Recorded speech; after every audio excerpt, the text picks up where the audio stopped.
Mình sẽ bắt hoa thanh liễu nhé. Hoa thanh liễu mọi người sẽ sử dụng màu xanh, mình cắt nhỏ với chữ đẹp. Mọi người cứ đeo một cái hoa xanh tròn tròn này. Bát hoa thì mình sẽ dùng đến đuôi SD853, cái đuôi nhỏ này nhé. Có sẽ đi bánh thì đi đuôi nữa này.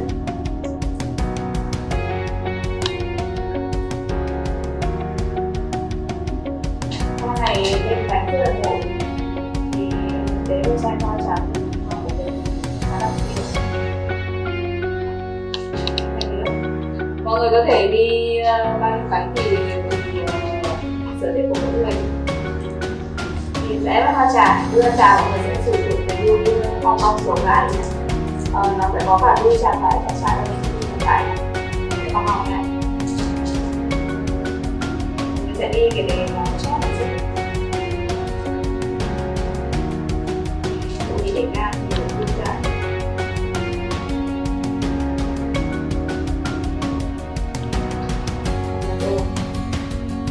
Cái bên trong có một cái nhỏ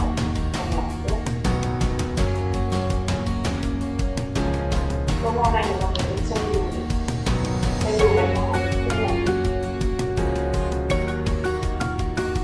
hoa trà hoa hồng ở chỗ là bánh thì sẽ như cái bánh chút là trộn hoa hồng.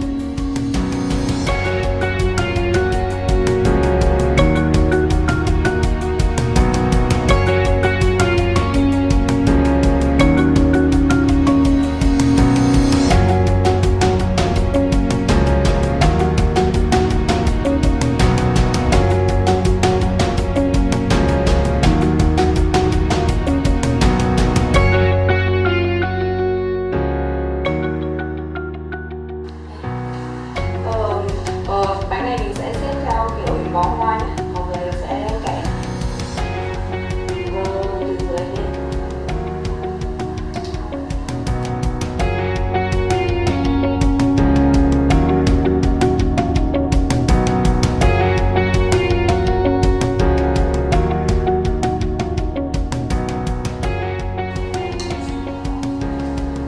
Mình sẽ vẽ như thế. Sau mọi người sẽ xếp hoa nha.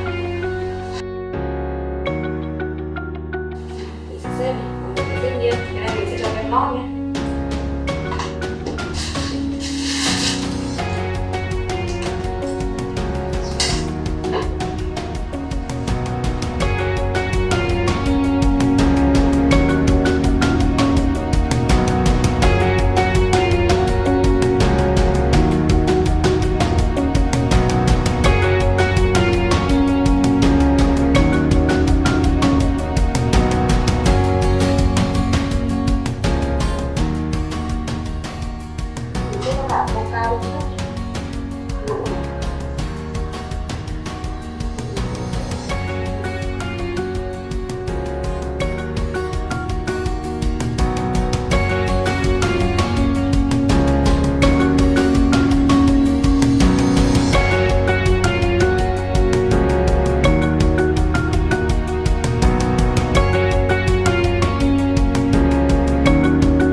Bye.